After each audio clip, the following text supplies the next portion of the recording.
Daddy Show. Step off. It's time for the main event.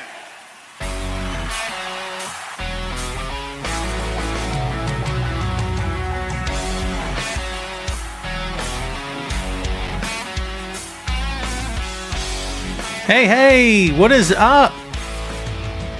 Welcome back to the program, folks. Thank you for tuning in. Ladies and gentlemen, my name is Tom Clark, and this is, I'll get the timing one day. It's almost there. Tom Clark's Main Event. What's up, kids? Welcome back to the program. How do I sound? I've made, I don't want to say mistake, but I made some adjustments, some audio adjustments over the past week, which can be scary because if you don't nail it, then everything you record from that point forward is going to sound right. So, I think I sound good. I've recorded a few things since adjusting the settings. It may not sound like a big deal, but if any of you podcast at all, then you know it's quite the big deal because you have to do some test runs and you have to be sure that you sound good. I don't have to worry about the video part. I always look good, so that's not a problem for me. But the audio part, you got to be sure you're on point. You know what I mean? So you got to be sure. But I think so far so good. I've also moved to another corner of the office here. So the echo, where it sounded like I was broadcasting from a cathedral in New York or something, I don't have to worry about that anymore. What is it, St. Philip's Cathedral? Is that right? I think. So I don't have to worry about that anymore, which is good. So the echo's gone. You know, may the echo rest in peace. I want nothing more to do with it. So at least now the sound is better, crisper, yeah? Deeper. That's what I like to hear. I'm a podcasting machine, baby. This is the third one this week. Before we introduce our guests and get to the crowd here and say our hellos, let me do some shameless plugs, if it's okay with you guys. Tom Clark's 6M Podcast. New episodes come out every Tuesday. We focus on movies, music, Marvel, magazines, miniseries, and more. That's right, man. Everything under the sun having to do with one of those M's, and then some we talk about on the show. It's a fun time had by all. We hope that you are subscribing and downloading and following the podcast, man. This past Tuesday, we put out Prey. If anyone caught that latest film in the Predator franchise, it was actually straight to Hulu. Chris Mueller and I from Bleacher Report were the ones that covered that show. He came on with me at the very last minute, so shout out to Chris for bailing me out because I needed a co-host that day, and he was available within the hour, which was very cool. So that episode came out Tuesday. The next show to talk about, Two Nations Under Ted, a Ted Lasso podcast. If you saw the intro, you saw all the graphics. Two Nations Under Ted is a Ted Lasso, I'll get it, rewatch. We are tomorrow releasing episode 5 of season 1. There's only 10 episodes in season 1, baby. We're almost to the midpoint. So if you are following, subscribing, and downloading, hopefully you're enjoying the ride. It's myself, Jay Love from the Untitled Wrestling Podcast, and Joe Higgins from Hallmark of Greatness. We have a blast. We recorded again yesterday. I can't even begin to tell you what happened. It's not for the faint of heart. Trust me when I tell you, I was exhausted. I know those two guys were, because for them, it's 5 hours later in the day. For me, I'm good. It's 7 o'clock. For them, it's midnight, going on 12:30. So anyway, there's my shameless plugs. Thank you for checking out the Main Event. If you've never watched or listened before, my name's Tom. What's up? Boink Studios is my production company, of which all 3 of these podcasts are under the umbrella of Boink Studios, yeah? And I've been podcasting since 2014, been a content creator since 2010. I love what I'm doing. I hope that you will love it as well. All comments are welcome here. We ask that you keep it clean. We ask that you keep it all lewd comments to yourself. If you are a racist, a homophobe, xenophobe, or any such other misogynistic remarks or comments, show yourself out. None of that stuff's accepted here. I won't have it. You'll be shown the door in short order, okay? Not to start off the program with all kinds of threatening and stuff, but look, don't make me put anybody through a table. I don't like doing it. Plus, I don't want to put you over. You know what I mean? Let's go ahead and get to the show, and we're going to welcome our guests in very short order. Sandy in Germany, what's going on? Thank you for sharing, Sandy. We're going to release details today about another platform that Boink Studios is on as of this week. Don't let me forget about it. Sandy, you're already there. What's up, Carlos? How you doing, my friend? Charlotte, I'm doing well. Hope you are. What's up, Robbie? Good to see you. Let's see. Ashley Tate, what's up, my friend? Good to see you. Hey to you. Wilf, what's going on? Good to see you. Sugar Shane in the house. Air Jackson is here, kids. Everybody say hello to Air Jackson. Montrese, great to see you. Hope the kids are doing well. Glad to have you on board. And Sandy's saying hi to Ray. But it's funny, I don't see Ray in the chat. You know why he's not in the chat? Because he's on the show today. Everybody take a moment and please welcome to the show the man that we believe to be Ray Dean, but he's got a gimmick happen, so you'll see when you see. Ladies and gentlemen, welcome my co-host for today, Ray Dean. Ray, what's going on, my friend? How are you? What's up, brother? I'm doing good, man. How you doing? Good. This is Rey Mysterio all day. I like that, Rey Mysterio all day. Yeah, man. Thanks for joining me. I know it was short notice, but thanks for having me, man. Yeah, man. Anytime. As you guys know, usually I fly solo here on the main event. Occasionally, I will have guests on board. It just depends. If that guest that I want on board has got time or whatever. I threw an invite out this morning, and a couple of the guys that I asked couldn't make it, so it's all good. And the man you're seeing on the screen here raised his hand. So yeah, again, I appreciate it. Ash is throwing out some props your way with a booyakah. So there you go. Sugar right. Shane says thought it was Excalibur. Excalibur. Hey, don't even get me started, man, on that. I mean, I don't know. It's all good. Excalibur does a good job. I shouldn't give him any grief. All right, kids. We've got a lot to talk about here today. Let's get the ticker ticking. In case you can't read, I'll fill you in. This is episode 320. We're 20 weeks removed from the 300th anniversary celebration of this here little podcast, going strong since 2014. We're in year 9, season 10, so we hope you are enjoying the ride. As always, please smash the like button as you are watching right now live with us here on the Facebook. And if you are so inclined to share this show on your Facebook feed or on your Twitter, wherever that you'd be comfortable doing it or would like to, I would very much appreciate it. Puts no money in my pocket or Ray's, but man, it gives me a nice, warm, fuzzy feeling inside. So please smash the like button, share the show on your feed. It would mean loads to me. Ray, if you're ready, let's get this thing underway. What do you think? I'm gonna take this off now because I can't breathe horsey. So I've got to, and then I'm gonna put my eyes on because I'm blind. There you go. So let me do the combination. Now I'm good. Now I'm back. There you go. Now I can I've got them. All right. Yeah, it's all good. I've got a mask similar at home that I bought in Mexico, and That's it's luchador. I swear to God, I got it in Mexico. Did you? Yeah. They sell those like water, like it's like most popular things there, and I'm like, I have to get one now. So. Yeah, it's like if you right off the pier, like there's all those shops and stuff that are right there. Yeah, we did a little cruise, and right as soon as you get on, all those little stores are selling them, and I was like, I got to get one. Yeah. They had so many varieties. So like, you know what? They don't tell you can't breathe in those. I don't know. No, they don't. I don't know how he does it. I think I would die in this for like an hour. Yeah, they're very uncomfortable for sure. Extremely. Let's lead off with a topic that probably everybody's real sick of hearing about, maybe talking about. Maybe so. Maybe I'm sick of hearing about it as well. We've talked about this guy for years before he ever came back to pro wrestling and debuted in AEW. We talked about him while he was there. We talked about him when he was hurt. We talked about him during Brawl Out. And we talked about him during him getting fired last week, which is nuts. CM Punk no longer with AEW. And as we know, there's a little bit of fallout from that, which we'll talk about here in a second. Ray, what are your overall thoughts on this whole CM Punk situation with AEW? All right, here's my thoughts, and I've said this to a couple of my friends of mine who watch it as well. I feel like if someone at your job is the center of a problem, months later there's another problem at your job, and I'm the center of that problem, chances are maybe I'm the problem. I'm just saying, it seems like every time there's something, he's the focal point, and I feel like sometimes you have to look in the mirror. And it's not like these isolated events. It's always around him. I'm not saying Jungle Boy's blameless, but Punk being the veteran should have known a little better and should have taken a different approach. You know what I mean? Calling someone a name is not going to provoke me to try to hurt you. Nor should anybody. And I think Punk being the veteran, being the quote unquote, leader of Collision, or just A&W in general, he's one of those guys that everybody kind of looks up to. In my opinion, should have known better. It's like, I don't know what he's doing.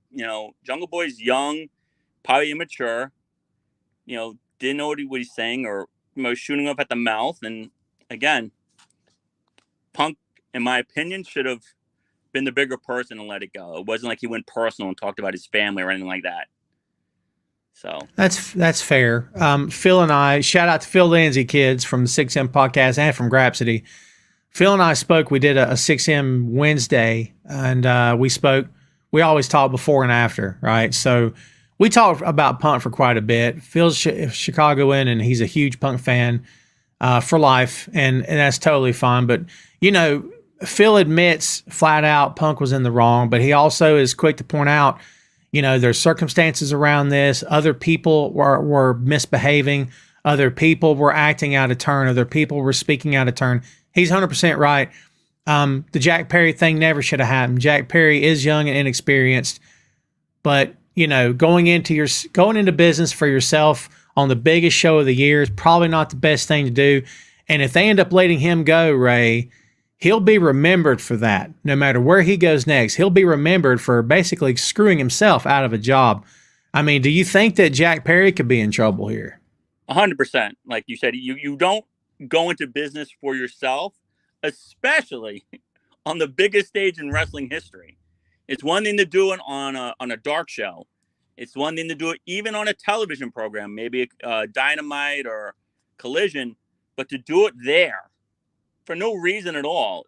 I don't know if he was upset because he had to drop the belt. I don't know what provoked it, but to me, it's like you don't want that little asterisk behind your name, especially if you're trying to get work somewhere else down the road. Because I don't know if he's going to get fired or what, but definitely not a good look for him. I mean, if he were to show up this is assuming the guy gets shown the door. I don't know if he will or not. Who knows? But if he were, I assume that maybe NXT could be a stopping point for him. And if it is, he's no longer Jack Perry. He's definitely not Jungle Boy. Those days are gone. He'll be something else. He'll be, I don't know, Crash Strickland or something. I don't know. I'm just throwing up names. Luke Perry's son. Yeah, you got a point. WWE probably wouldn't be able to resist the temptation of publicizing, guess who's here now?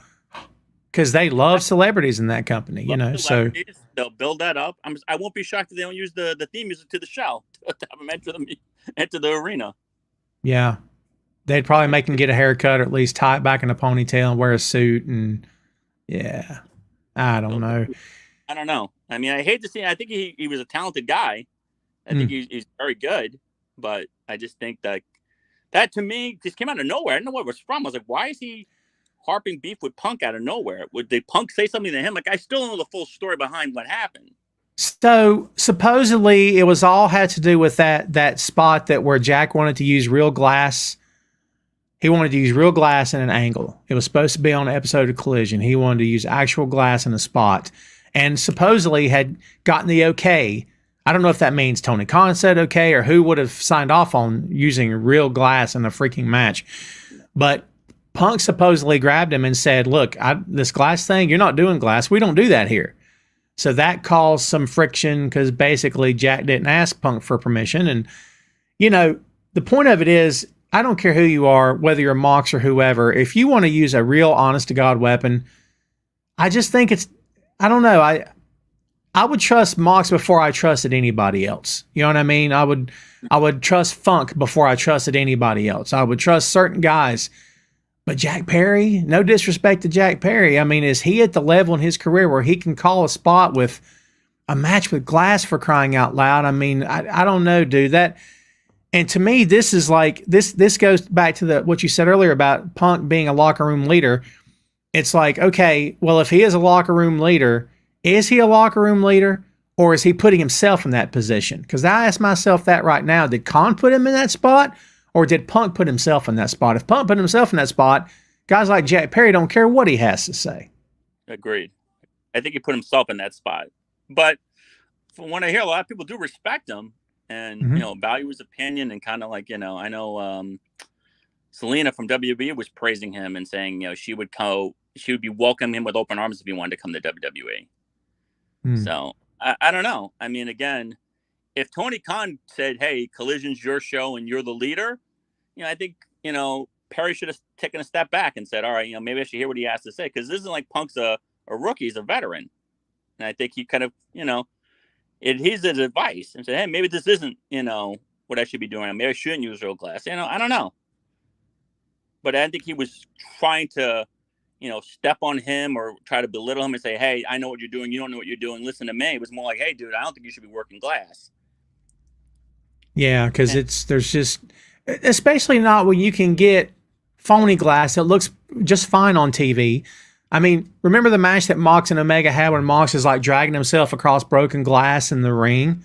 Yeah, that wasn't glass. That wasn't glass. I mean, obviously he would have been torn to shreds. So, but it looked great. It looked great. I mean, the job could have got done. And look, this is assuming that the story about the glass is 100% legit. There's been nothing to come out to suggest it's not. So, assuming that's 100% legit, we're just going based off assumption, right? Part of the fallout from this is Ricky Starks. If you saw Ricky Starks on Collision, kids, he came out, first guy out the gate, and basically, without mentioning Punk, basically said, well, Punk got himself fired, so now I'm left without somebody to work. Because we know that they had heat, and supposedly we're going to circle back to a feud. And I'm thinking, Ray, this is a prime example, and I'm not throwing Khan under the bus. It's his company. This is a prime example of guys in that company just talking. I'm like, you couldn't have just told Ricky, look, Rick, you don't need to say this on camera. We need you to be a heel. You're getting ready to beat up Ricky Steamboat, for crying out loud. I mean, what are we doing here, Ray? Like, why? He came out and essentially cut a babyface promo. The Chicago crowd cheered for him in Chicago. Yeah. And I'm like, what are we doing here? He should have come out and stuck his nose up at the idea of Punk getting, he should, your boy's not here, but I am, and just got the booze. But instead he cuts a face promo. I didn't understand that at all. To me, I think we're watching the same show, because I was like, what are you doing? Like, they put you in this position to work as a heel. He could have easily taken a million different angles and said, hey, Punk's not here because he's scared, or Punk couldn't be here now, but I'm here and I'm your real champion. And he could have taken a million different angles, but he took this baby face, the establishment's against me and I've got to earn my spot again, and everybody should know how hard I work. And I was like, are you working for yourself right now? Because this angle, it didn't make any sense. There's no way you could tell me Tony Khan wrote that, because it was a complete babyface promo. It was a babyface promo, and to my knowledge, no one writes anything there. The guys come up with what they want to do. They're basically given an outline. Like Tony will tell them, here's where we want you to be. How do you want to get there? Here's what I would like to see, that kind of thing. So I think Ricky more than likely did this on his own. But then you would think, if he ran this by Tony and Tony was okay with it, I'm thinking, why? Like, why? I can't imagine Tony. Why would he be okay with that? Especially where they were going with it. Let's go beat up on Steamboat. Let's keep this heat. Let's keep going. We'll go with someone else. But now Bryan Danielson looks like a superhero again, and I don't understand it. Like, I'm so confused now where he stands with the BCC. How is this whole angle working? Because right now I don't know who's the heel, who's the face. Like, it's very confusing. Well, they claim in that company they don't care about such things, and I dispute that. Like, Mox is in a weird position where he's the heel, but he plays up to the crowd, and they cheer him, and he's okay with that. He doesn't flip anybody off. And he flips people off all the time. But the point is, he's not, drawing back on a fan. He's not doing anything crazy, Yeah, I see him slapping hands with the fans a little bit. That confuses me a little bit too. Yeah, and I mean, and that either. Like, I'm very old school like you. I believe in you got to have someone to cheer, someone to boo. Like, it's got to be like that. I don't understand this, like, tweener. I don't get it, and that doesn't make any sense. Tweeners don't work. I've ranted about that on my show for years. Tweeners don't work. They work in the short term for a little while, but long-term tweeners, riding the fence, does not work. It just doesn't, because, like you said, the crowd needs someone to hate or someone to love. I mean, yeah. And look, kids, I say this all the time, but I'll repeat it. No one likes to be the smart mouth, know-it-all pro wrestling show. I've seen those shows. I've heard them. I don't care for them, okay? So that's why you don't hear Tom, and hopefully none of Tom's guests say, this is the fact. There's no facts here. We're not speaking in absolutes. We're giving you our opinion. speculation based on analysis and what we think. None of this is based in fact. And if I'm telling you right now, just before we go any further, if you guys listen or watch any pro wrestling podcast that speak in fact, turn it off. Don't subscribe, because there's very few who are spitting facts, straight out facts. Okay. That's just, look, if you don't like what I'm saying, cool. I don't know what to tell you. I'm just telling you, you're not going to get, this is God, word of God, this is word. I don't talk like that. I mean, it's, again, analysis is what I'm giving you. Part of this also, Ray, another bit, Ace Steel's been released, which I'm sure we kind of saw that coming. Punk said he wouldn't come back without his boy Ace. Now that Punk's gone, Ace is gone. Up until the thing from last year, I never heard anything bad or negative about Ace. Everybody loved him, really smart guy, worked hard all the time. So I don't know if they'll miss him or not, but unfortunately, he's a casualty of what happened to Punk.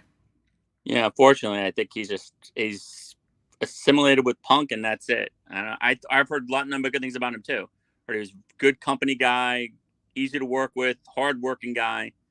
So I don't know, and he had nothing to do with this whole incident. So I don't know why he's even, I don't know if it's just like the aftermath. Well, hey, he's gone. Let's get rid of you too. Collateral damage, maybe. Collateral damage, I guess. I guess they feel like, he's part of that quote unquote Punk cancer, and they want to just get rid of everything that's affiliated with him, which is sad because I think I said he's a good guy. Cameron, we're gonna start taking some comments here, kids. What's up, Cam? Cam says AEW's a mess. Tony needs to hire someone to get all his talent in line, including the EVPs. Well, herding up the EVPs into a room and making them play nice with everybody else may be difficult because the Bucks have a certain amount of ego, certain amount of arrogance. And, you could always argue the point that, if you're a pro wrestler, you should have a level of ego and a level of arrogance, but theirs kind of precedes them. And I don't know if I believe the company is a mess. I believe that there are segments of this that are messy. The Punk thing is messy. Everyone, dumping on Khan and saying that he's everybody's friend. He doesn't know how to book, or that he goes too easy on people. I mean, Ray, I've said forever, they don't have an Undertaker in their locker room. And that's a big difference between them and for years what was WWE. If they had an Undertaker, not who ruled out of fear, but who ruled out of respect, where guys would never think about horseplay or never think about crossing each other or anybody else, because they knew if they did, they'd be disrespecting Taker, who's sitting over there in that folding chair right there. So, I mean, they don't have that in AEW. Do you think Mox could be that guy? Jericho could be that guy? What do you think? I think Jericho could definitely be that guy. I know a lot of people do respect Jericho. I don't respect his politics, but, you got to respect his ethics, his work ethics. Right. But you need someone like him. And, it's easy to throw stones at Tony Khan, but he, like you said, he doesn't have someone like that. And it's very hard. And plus, I know that the Bucks, didn't they just re-sign a big contract? So they're not going anywhere. Nope. Page just resigned. He's not going anywhere. So you got to kind of deal with the cards you dealt with. I think Jericho needs to get a bigger voice in terms of like the locker room. And I think Mox has to be that guy. You have two guys that, been through the trenches. Everybody respects, good, better, and different. And a crazy thought, someone like a Claudio Castagnoli is another guy I think, could be that leading type guy that everybody respects, hardworking guy. He's someone that, could be another leader as well. But they got to take the reins here because right now things are, unfortunately, kind of a mess. Yeah, I agree with that. That was a good call. Yeah, I mean, again, you've got Mox and Jericho in the same locker room. I don't understand why any of this would be an issue, and Jericho, to his credit, everybody once Punk is gone, if you work there, could take shots or take swipes.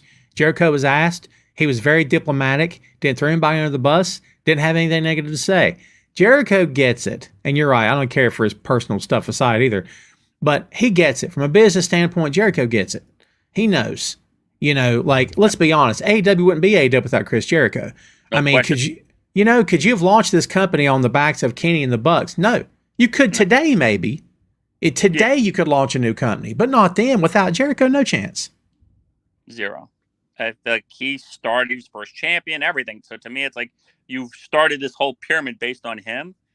So he's got to be like the solid foundation. And he's got that personality. So I don't understand why, like I said, this should be going on. I don't know if they need to move certain personalities to different shows, and say, hey, these guys should strictly be on Collision. These guys should strictly be on Dynamite, like they do with SmackDown and Raw. And if they divide the shows, based on personalities, maybe it's not such a bad thing. I don't know. I hate the brand split stuff. I mean, I get why the other company does it, even though they've never stuck to it. They didn't stick to it. In year one, they stopped sticking to it when they first tried it. Yeah, I don't know. Shout out Faye Divine from the Untitled Wrestling Podcast. Everybody, please go like and subscribe and follow the show today. I'm sure they will very much appreciate it. Brino Royce is in the crowd here today, kids. Everyone, please say hello to Brino. Let's see. We've got some comments here. Jeffrey Peters says, you would think Mox Jericho would demand respect in the locker room and just stand up and take control. You're 100% right. And look, for all we know, Jeffrey, they have. And, when we say demand, doesn't mean, by God, look at me. Nah, respect by the virtue of, holy crap, there's John Moxley in this locker room. You know what I mean? Like, just showing up is enough to get respect. I mean, when you're at that level. And he and Jericho are very, very much that level. Full disclosure, I've got the latest New Japan on another screen, and Bad Dude Tito is in Japan again, and I could not be happier. I freaking love that guy. So I'm a big fan of Bad Dude Tito. Let's see. Cam says, I think moving Mark Henry to a head of talent relations. I don't hate that. What would you think about Mark taking a spot like that? I don't hate that at all. I don't hate that at all. He gets respect. He's a veteran. Yeah. I don't see why Mark could be that guy. Shane says Christian Cage with the Hardys. That's a little tough. Not impossible, but a little tough for Jeff. I don't know that Jeff needs to be speaking up. No disrespect to Jeff. I'm glad the guy's clean. I hope it stays, and I hope it sticks this time. I don't know that he's in a spot to do it. I don't know that Matt would want that. I don't know that maybe Christian would want it. I don't know. Big Show, great. Paul White, great suggestion. Great suggestion. Yeah, we'll move on from this, kids. What do you think about the champ butting heads with Samoa Joe? MJF, man, what's your take on this? All right, first, I got to say, great promo. Loved it. Fantastic. MJF is a mic genius. He went deep, I remember him getting pushed by Samoa Joe when he was in NXT. I remember that, and I was like, wow, that was MJF. Wow, I can't remember that. And he really dug in there and took his shots, and it's going to be a great feud. I really like they made Samoa Joe look really strong when he just defended the ROH title, the TV title. He won convincingly, so he leaves that coming out very, very strong, which is good for him. MJF is, coming across, hurt. The leader of the tag team, Cole, had to come in and save him, of course. And, it looked good. It looked good. I think this is going to be a good feud, and I like where they're going with this. And I like how they're both playing their parts correctly. Like, you're all in on MJF. You hate Samoa Joe, and it's beautiful. It's beautiful. I love it. I love it. I love it. Yeah, both these guys are pros. I mean, they're going to crush it when they start working. And we assume that Joe's going to win this tournament. We assume he's going to win it, so he'll be the one to face. And, you could argue that it's anticlimactic if he does win it, because it's obvious that they're leading to him and MJF. I don't really care. I'm all for it. I think they'll have a great match. No, I just don't care. I mean, it's inevitable. I like to see how Strong loses in this tournament. That's going to lead to a lot of other stuff. I don't know if it's going to involve Cole or not, but that's what I'm actually looking to see. Like, how does that play out?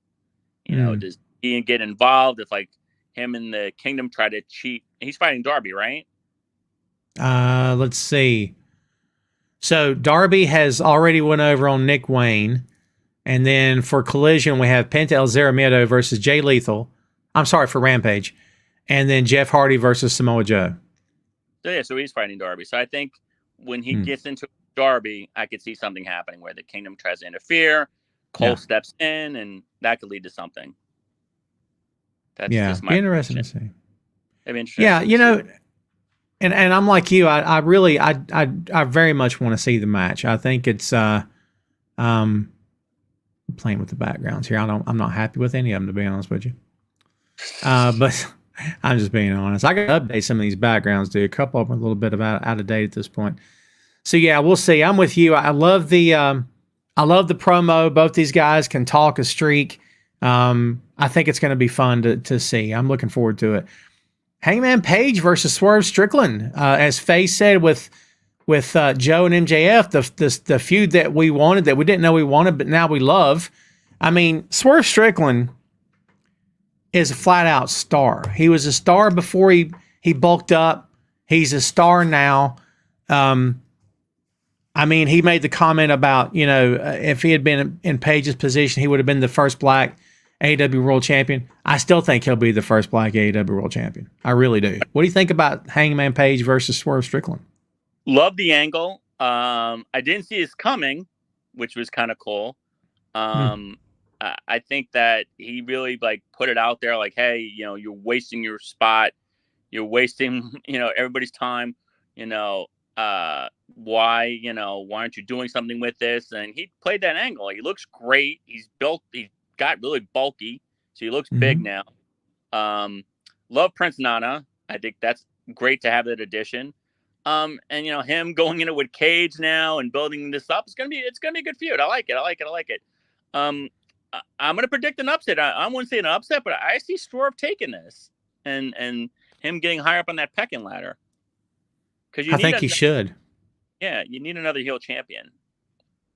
I think Page should win the match, and I think look, Ray, Punk's gone, and so there's a spot open, and for years in this business, when someone's gone, everyone in that locker room is like, oh, there's a spot. So, who else besides Swerve? Swerve has experience. He has the talent. He has the charisma.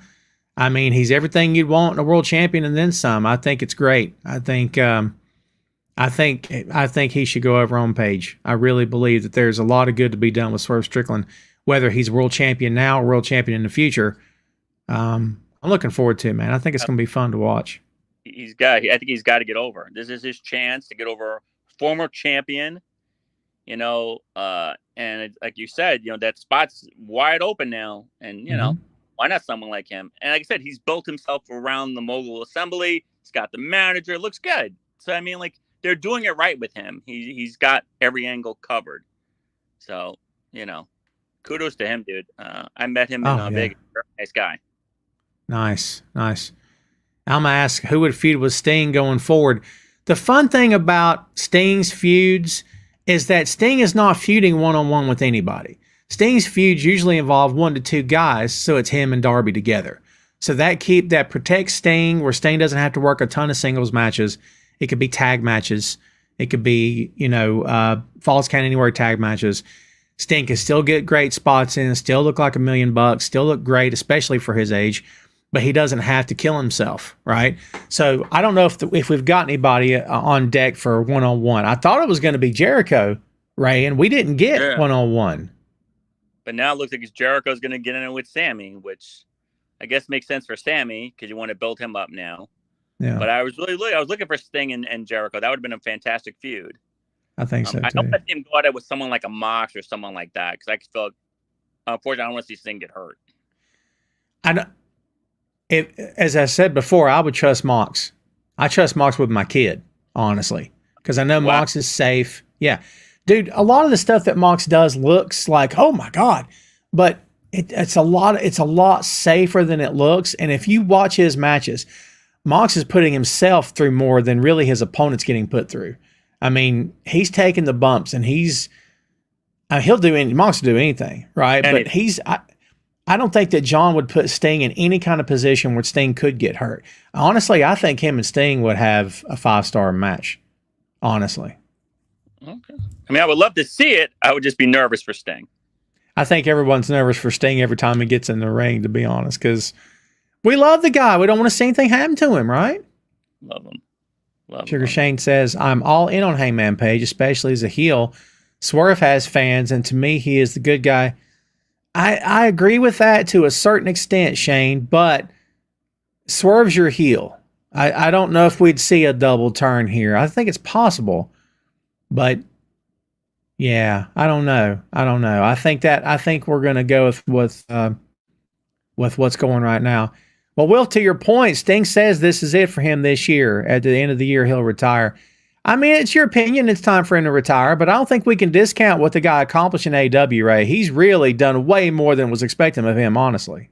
Way more. I mean, the matches he's had, the moves, the leaps off ladders. It's like, I wouldn't be upset if Sting, said, I'm going to stick this out another year. I'd be fine with it. He doesn't have to leave, in my opinion. And I don't feel like no one should force him out. If he wants to, retire, God bless. But it definitely should be on him because I feel like he definitely has a lot more in the tank. I mean, it's Sting. Come on. 100%. I've always said, anytime someone says, well, Tom should so-and-so retire, I'm like, well, that's up to him. If his doctor gives him the green light, if his family's okay with it, and if he feels good, he should keep going if that's what he wants to do. If he decides, I think I'm done, he should be done. It's like you said, Ray, it shouldn't be up to a promotion. Like when the other company told Flair, you're going to retire this year. And Flair's like, yeah, but I don't want it to. Nah, it'll be good. You face Shawn, you're going to retire this year. And Flair's like, yeah, but nah, it'll be good. We're going to do this thing and you're going to retire.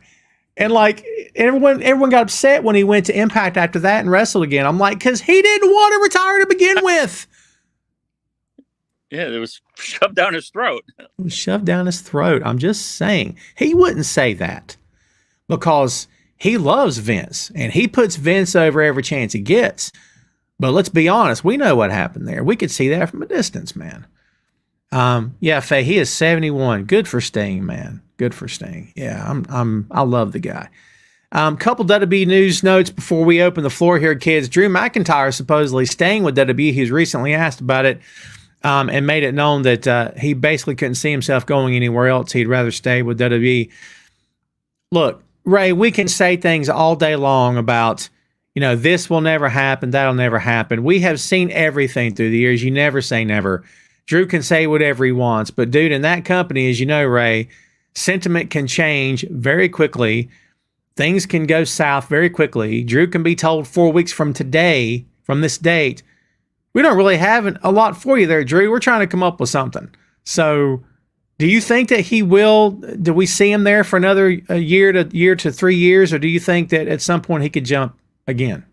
I think he has nothing to gain by staying in WWE, in my opinion. I feel like they're not going to put a belt on him. He's not going to go over as like one of the top guys anymore. If he wants to stay stagnant and just, be this guy that puts guys over constantly, that's fine. But, going to AEW, he would make an impact right away. And he's, someone that, would dominate there and he would get a big push and et cetera. I just don't see it. Like he had this feud with Gunther, didn't work out. Like what else going to do to him? Unless Vince, wants him to be the Scottish dance person and start dancing Scottish music to the ring and and doing that type of stuff. I don't know if that's gonna help his career or not, but it's like what they had Becky Lynch doing in the beginning. Yeah, I wouldn't pass anything like that past them. No chance. Yeah. Yeah, I don't know what's going to happen with him. I like Drew a lot, and plus Drew has a distinction of being. Drew was the pandemic champion, right? He had it during. So. Heart of the pandemic. Yeah, so if you're Drew, maybe you're thinking, that was great and it was an honor, but man, I'd like to do it again now that the crowds are back and do it for real. And he's he looks the part. I don't understand why they wouldn't give someone like him something. Like I don't get it. Even if he turned heel after Seth, he should be one of these main event guys. To have him be just stagnant makes no sense. Travis, 100% agree. McIntyre and Riddle team is lazy booking, in my opinion. 100% agree. And this is going to sound like I'm throwing shade, Ray, and I do not mean it personally. I'm not talking about Matt Riddle, the man, Matt Riddle, the husband, Matt Riddle, the father, Matt Riddle, the citizen of whatever city he lives in currently.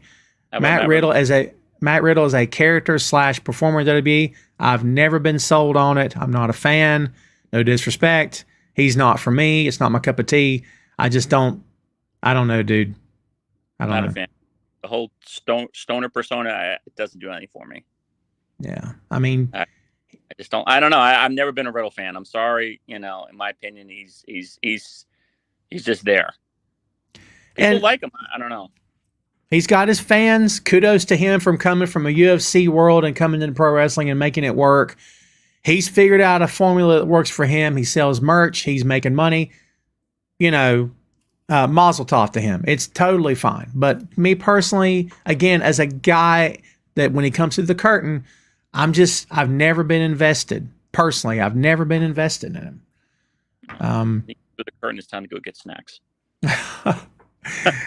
I hear you. Sugar Shane says, "Where's Danhausen?" I continue to say, Ray, Danhausen has one of the most original gimmicks that I've seen in the past 20 years. And unfortunately for him, he's not injury prone, but he's just had a string of unfortunate injuries happen to him since he signed with AEW. So, Super nice guy, Vegas as well, and he stayed in character. Oh, I love that. I love that. I've seen him in an interview Out of the Paint, and it was shocking to see. Oh, Like, wow. Yeah. Out of the paint. Crazy. Yeah. Oof. Yeah. Super nice guy, though. Oh, awesome. Yeah. Everybody go check out Peaches and Power Bombs. Marie is here with us. She's putting over Eddie Kingston. Who would have thunk it? Who would have thunk it? Like I say to her, when the Braves get swept in the first round, I will be there to let you know about it. Get ready. Enjoy your first round of playoffs, and then you're going to lose. Okay.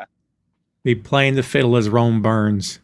Yes. LA Knight, the rumor mills are churning that he has supposedly either has or is going to, or the pen is in his hand as we speak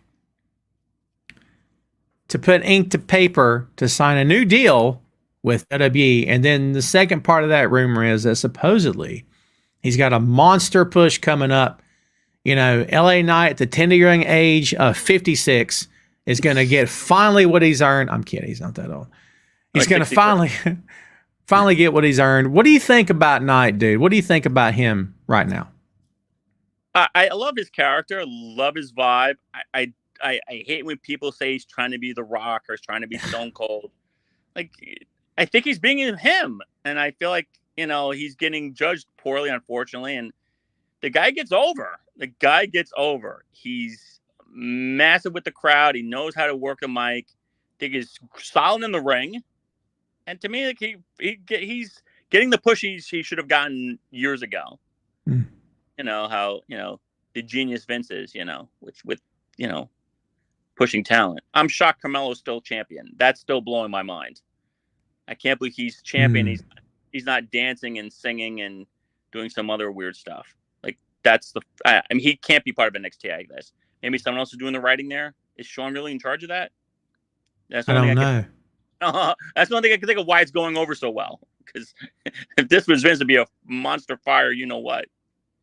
Well, and plus, like, he's not singing and dancing or stealing someone's water or shooting dice in the back room or anything. Because drinking a 40, he's doing nothing. He's just being a stud champion. I'm shocked. And I'll tell you, I can't believe Melo's still a top star and he still looks good. And they have him in a good, character. I'm shocked. And with LA Knight, again, to reiterate, I feel like he's the guy. Give him his props. Could you see him being champ? No, but I'm happy for the guy. I'm glad they've done right by him. I'm glad that, we are hopefully in that company, finally reaching the point where a black guy can just be a black guy. He can just be a wrestler instead of it being, oh, is a black guy. We need to put a do-rag. We do the chain. No, we don't. What? Just let him go out there and wrestle. What are we doing? Like, hopefully we've gotten to that point now. I'm pretty good. So, kids, guess what's getting ready to happen? Bam! Open floor, baby, is wide open. And there was a comment here I wanted to get up here. Sugar Shane asking about the promo from Miz on John Cena. Here's what I'll say, Ray. The Miz can talk. No one disputes that. The Miz and John have a weird kind of chemistry that works. No one disputes that. Miz's routine, God bless him. It's working for him. Again, he's making money. He's been in that company for 40 years or something. It's crazy how long he's been there. Good for him. I don't wish any ill will on the guy at all. I sometimes I wonder what's next. What's next? I mean, you've got how many times has he been WWE champion? 2? Yeah, 2. He's held every belt, right? Intercontinental and United States champion. He's been tag champions with Shane. So I don't know what he have left for. Yeah. And like that guy's floating around in your locker room. He's just floating around. Like what? I don't know, dude. I don't know. Part of me is like, it's kind of like Kofi. I love Kofi. And I love New Day. I wouldn't want to see New Day split up. Keep New Day together from here till the end of time. Perfectly fine with me. I love the guys. But like, part of me says, well, yeah, but what now? So like, my answer to your question there, Shane, is I thought the promo was great. But it's always great when Miz talks to John and John talks to Miz. And it's awesome, but I don't know, Ray. I'm kind of left going, great, but I've seen this a bunch before. Yeah. I mean, the whole caricature when he turned into LA Knight, they even brought it up. He did this with The Rock. He did this with Cena. It's like, it's getting kind of stale. I'm like, been there, done that. I mean, Miz, great worker. He seems like, he's good guy, but like you said, it's like, I've only can go on a ride so many times where I know how it goes. I can only see a movie so many times where I know how the ending ends. So I don't know what they're doing with the Miz. Robbie is taking your spot there, Ray. He's taking the Ray all day question. Grandmaster Flash or Cool Mo D and Part 2 Sugar Hill Gang or Run DMC. And if Adam Cole asked you to get 12-ounce steaks followed by hot fudge sundae, that's not bad, Ray. That's not a bad swing right there. You know what? I'm not mad at that question. Not mad at you got to answer the man. I got to answer this. Grandmaster Flash. Kumo D, no question about it. Wild Wild West, fantastic song. And Run DMC, that's a no-brainer. And if Adam Cole asked to get 12-ounce steak followed by hot fudge sundaes, let's go. Can we go some whipped cream on that Sunday? Let's go. Do you see the autograph I showed you? Yes, it's awesome. Very awesome. Robbie, 100%. Let's go. Can I get the steak medium rare? Because I don't like it too bloody, but, kind of in the middle. But I'm there. Let's go. I can do medium rare. I can do medium. I'll go. Wild Wild West is a great song, but I think I'm going to have to go Grandmaster Flash. I think I have to. Run DMC for sure. And absolutely on Adam Cole, 100%. It's funny. My high school is West Caldwell was my high school. And so for the senior year, for the big pep rally, I don't know what it was called. Who can remember? But they marched us out. They wanted us all to wear dark glasses, and they played Wild Wild West over the PA system for us to walk into for this pep rally. It sounds cool. However, at the time, I'm like, I don't want to do this. This is going to be so lame. And like, of course, it was lame. The song is great, but we all look like schmucks with our dark glasses. What are we doing? So they thought it was very cool. And I'm like, this is an adult's idea of what cool should look like. And I'm like, you're so far off the mark, dude. So far off the mark. Marie says Miz was WWE champion 100 years ago. It's been a while, hasn't it? It's been a while. Shane says, Ray, what is your score prediction for the Cowboys-Giants game? Okay. To Shane, are the Giants really a football team? I will say Cowboys 35, Giants 6. New York Football Giants, right? Sandy says Bray Wyatt to the Hall of Fame.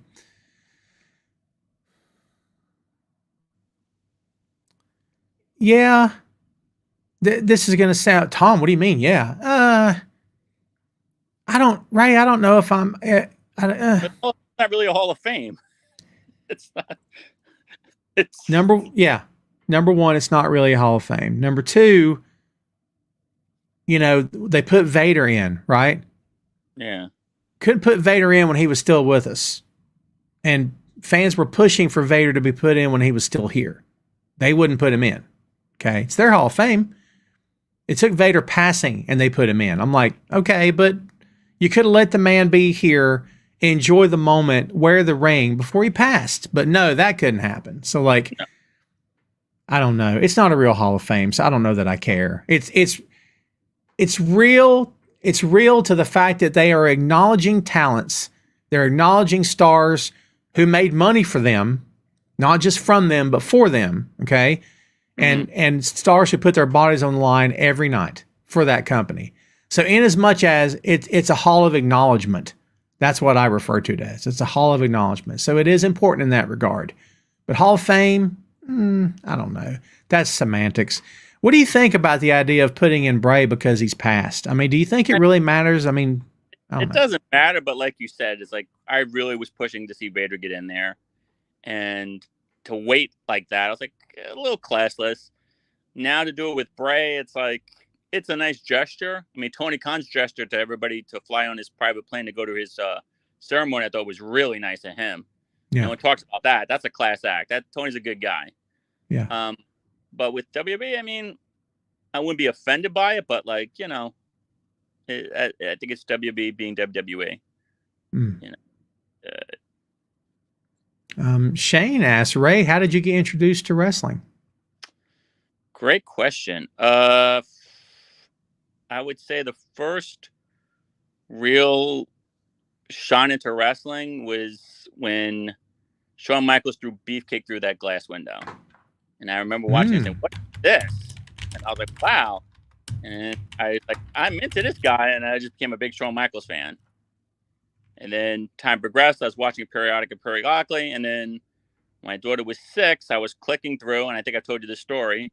And Adam Cole was in NXT. And my daughter was like, Adam Cole, he's good. And I said, yeah, he is good, right? And that's it. And I just got hooked. And that was it. Now, me and her watch AEW all the time because we want to see him. So let's face it, Adam Cole's king. Of course. Of course. Good looking guy. I met him. Yeah. Yeah. Really nice guy. He has that look. Like he could be an actor. Man, that spot with Sean super kicking Marty through that plate glass window. That's something that'll never go away, dude. That wasn't real glass. Of course not. No. But I'm just telling if Jack Perry's watching, it still was effective. It didn't have to be real glass. Yeah. Exactly. Yeah. Great call. Yeah, we're still talking about it. Didn't need to be the real thing, you know. Let's see. Jeffrey says, where you at? Where are you at? It's another way to remember Bray Wyatt while it is still semi-fresh in people's minds. Yeah, it would mean something to Bray's family, I'm sure. It means something to his family.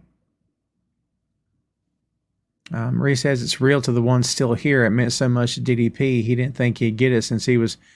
And again, that's great. To the ones who were in it, it means something. You're 100% right. You're 100% right. You know what I wish? I wish they would make it real. I'm not talking about just a brick and mortar building, but I'm talking about, you want to call it a Hall of Fame, make it a real Hall of Fame. Okay. And make it where people can vote on it, like you do with baseball Hall of Fame, football, right? And allow the writers to vote on it, allow the fans to vote on it, and open the balloting up every year and say the fans determine who got in this year, you know? Oh my God. I think that would be huge, because it would actually mean something. Like the Baseball Hall of Fame, when you get in, you actually know that you've been voted in, you know, and like the NFL and the NBA, like you've been voted, selected by coaches, managers, the fans. Yeah. Like this WWE thing, unfortunately, like you said, is just like the cherry picking. Hey, I'm in the mood to have Bray Wyatt be in the Hall of Fame today. Any particular reason? It's Friday. Like, what? It's popularity contest, and I love DDP. I'm glad he's in. I don't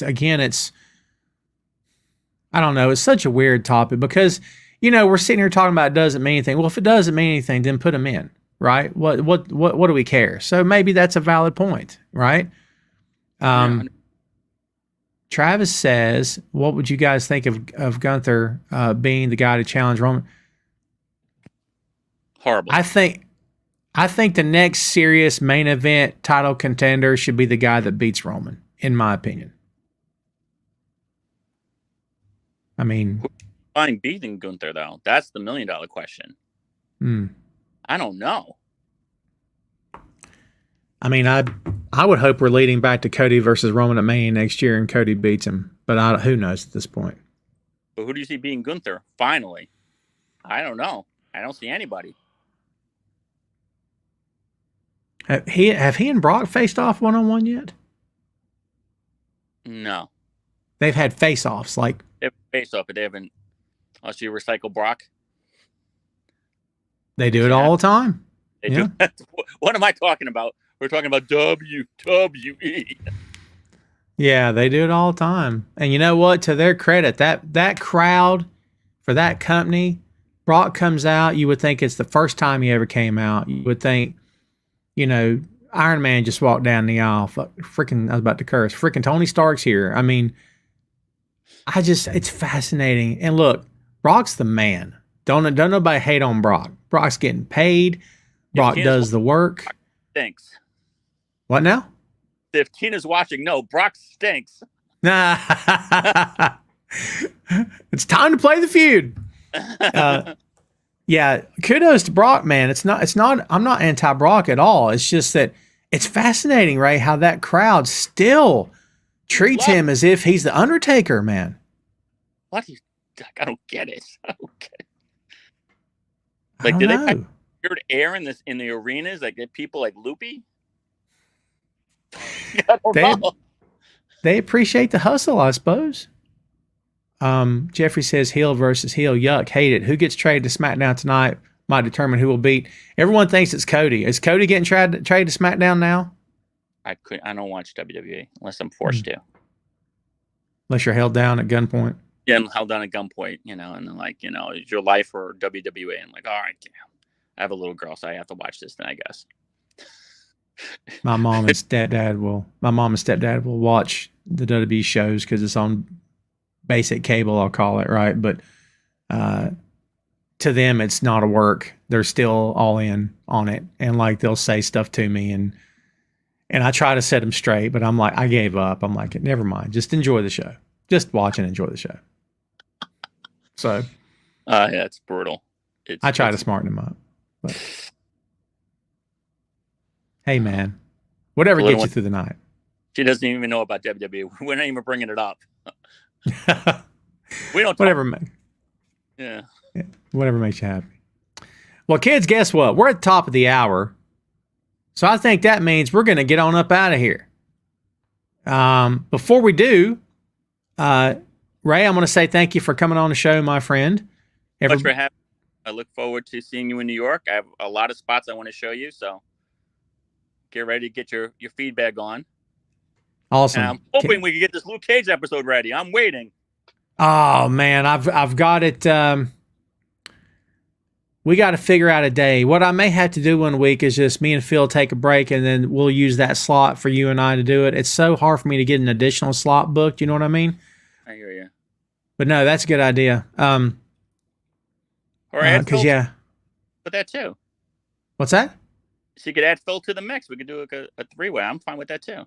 Well, that's fine. You know what? That would work too. I know he's a Luke Cage fan. Let's try to set that up. Now, this coming week, we're actually going to do this coming Wednesday. We're actually going to do Little Richard. Oh wow! Okay. Because he came up in a conversation. I forget how, and I'm like, I've never covered Little Richard on the 6M, so we should do Little Richard. So, yeah, but we'll get something hooked up. I'll definitely be in touch for sure. All right. Message me, text me, whatever. Thank Absolutely. you so much, Scott. I appreciate it. Of course, Ray. Hang out just for a second, kids. That's Ray. Ray, thank you again, my friend. We'll talk soon. Thank you, brother. All right. There was Ray all day, kids. Ray Dean himself. We hope you enjoyed the show today. It was good to be back here with you once again here today. Thanks for coming in and hanging out with us. We very much appreciate it. Remember to subscribe to Tom Clark's 6M podcast and also Two Nations Under Ted, a Ted Lasso podcast.